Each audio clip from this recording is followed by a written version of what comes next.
ओम शांति। पवित्रता और ब्रह्मचर्य पे परमात्मा महावाक्य साकार बाबा के 23 जुलाई 2011 के रिवाइज्ड महावाक्य है। बाबा कहते हैं, दशाएं भी होती है। बृहस्पति की दशा सबसे श्रेष्ठ मानी जाती है। बृहस्पति अर्थात गुरु अर्थात शिव बाबा। राहु का ग्रहण कहा जाता है। राहु अर्थात माया का ग्रहण कहा जाता है। अभी तुम्हारे ऊपर है बृहस्पति की दशा। भारत में ही पारस बुद्धि देवी देवता थे। इस समय सब पत्थर बुद्धि पतित बन गए हैं। पतित कैसे बनते हैं, ये भी बाप ने समझाया है। द्वापर से जब काम चिता पर बैठते हैं तो पतित काले बन जाते हैं।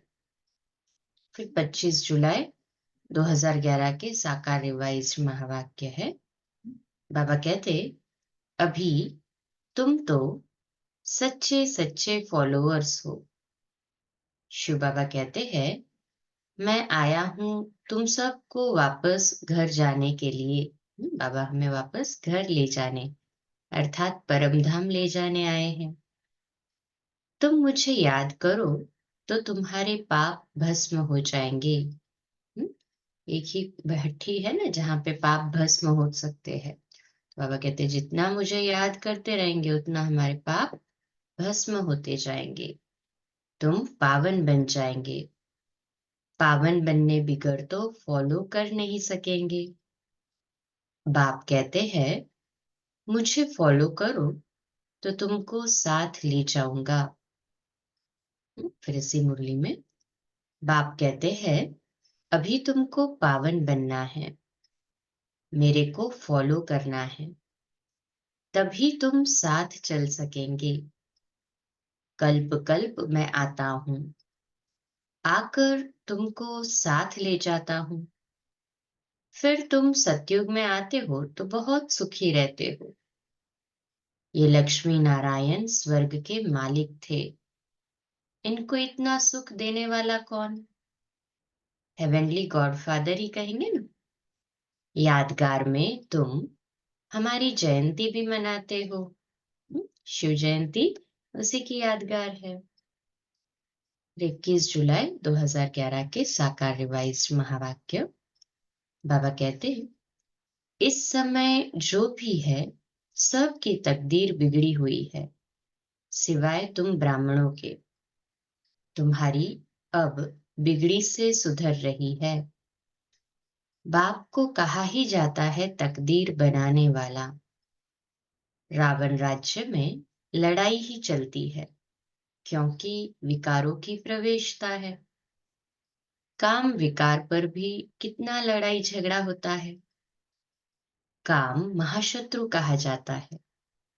क्रोध वाले को क्रोधी, लोभ वाले को लोभी कहेंगे। कामी के बहुत नाम रखे हुए हैं। फिर 11 जुलाई 2011 के साकार रिवाइज्ड महावाक्य बाप कहते हैं, अगर मेरे से वर्षा लेना है तो पावन बनो। द्वापर से लेकर तुम पतित बनते तमो प्रधान पतित बन पड़े हो।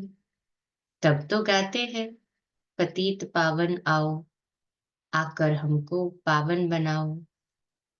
विकारी बनने से ही दुखी हुए हो, निर्विकारी होने से सुख ही सुख है।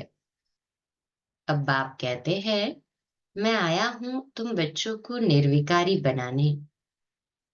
फिर 12 जुलाई 2011 के साकार रिवाइज्ड महावाक्य बाबा कहते, तुम जानते हो इस समय बाप आकर हम बच्चों को ब्रह्मा द्वारा अडॉप्ट करते हैं। यूं तो सब आत्माएं शिव बाबा के बच्चे हैं। शिव बाबा हमको ब्रह्मा तन से अडॉप्ट कर कहते हैं, मैं तुमको स्वर्ग का मालिक बनाता हूं।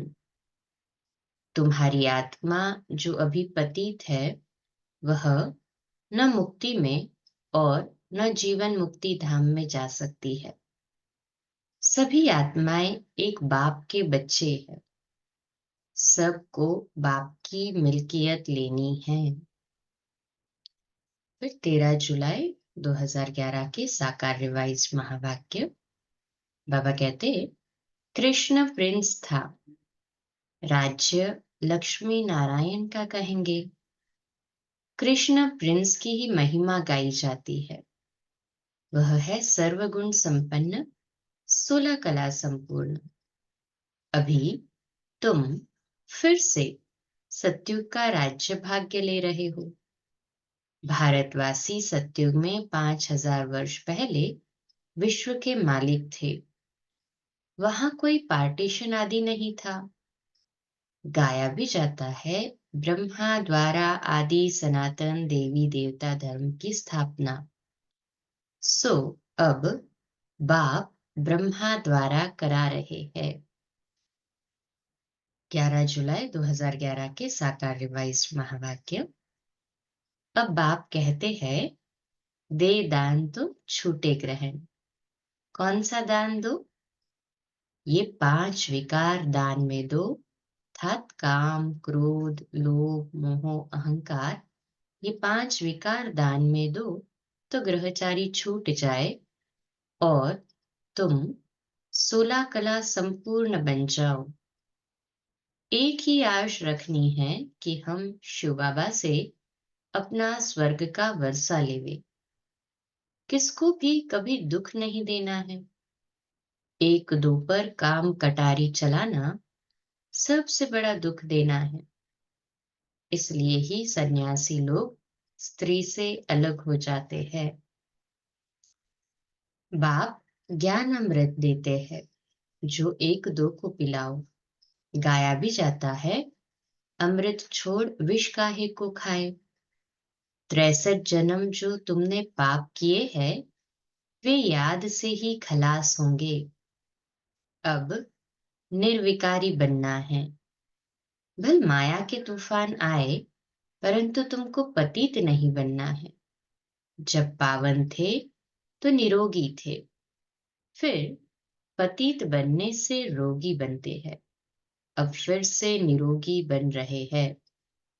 जब निरोगी थे तो आयु भी बड़ी थी। इसी को फिर बाबा 30 जून 2011 की साकार रिवाइज्ड मुरली में कहते हैं, अभी पतित पावन बाप कहते हैं, बच्चे पतित नहीं बनो, अर्थात विकार में नहीं जाओ। माया आत्मा को दुख देती है। उस माया पर जीत पाने से तुम जगत जीत बनते हो। मनुष्य तो माया का अर्थ भी नहीं समझते हैं। वे तो धन को ही माया कह देते हैं। आधा कल्प से रावण राज्य शुरू होता है। देह अहंकार आने से फिर और सब विकार आ जाते हैं। फिर 1 जुलाई 2011 के साकार रिवाइज्ड महावाक्य है। बाबा कहते, विनाश की ड्रामा में पहले से ही नोंद है, जो जरूर होगा। कंपल्शन है। विनाश की सारी तैयारियां हो रही है। अभी तो देख रहे हैं कैसे जोर शोर से हो रही है। अब तुम बच्चों को बाप समझाते हैं। तुम्हारी आत्मा जो तमो प्रधान बनी है, उसको भी यहाँ ही सतो प्रधान बनाना है। बच्चों की बूंद बूंद से तालाब भरता रहता है। बच्चे अपना तन मन धन सब इस यज्ञ में सफल करते रहते हैं। 27 जून 2011 के साकार रिवाइज्ड महावाक्य। बाबा कहते, देह सहित देह के जो भी संबंधी है, उनको भूल अपने को आत्मा निश्चय करो और शिव बाबा को याद करो। गोरा बनाने वाला एक बाप ही है। जितना याद करेंगे उतना गोरा स्वर्ग के मालिक बनेंगे। आत्मा उतनी प्योर बनेगी, अर्थात गोरी बनेगी। बाकी स्थूल शरीर की बात नहीं है। बाप आते ही है पतितों को पावन बनाने। बाकी तुम्हारे धंधे दोरी आदि से बाबा का कोई संबंध नहीं है। बाबा को धंधे दोरी से कोई संबंध नहीं। बाबा का काम ही आत्मा को गोरा बनाना, अर्थात पावन बनाना, प्योर बनाना। हाँ, स्थूल जो है धंधा दूरी, वो बाबा कहते वो तो तुमको अपने शरीर निर्वाह अर्थ करना ही है। 8 घंटा धंधा दूरी करो, बाबा कहते 8 घंटा शरीर को रेस्ट दो और बाकी 8 घंटा सेवा में सफल करो और अपने पुरुषार्थ योग तपस्या में सफल करो, मुरली में सफल करो, ज्ञान अभ्यास और चिंतन में सफल करो। अच्छा, कल सुबह अमृत वेला मेडिटेशन 3:30 से 4:30, प्रातः मुरली क्लास 4:45 बजे और रात्रि क्लास 8:45 बजे। ओम शांति।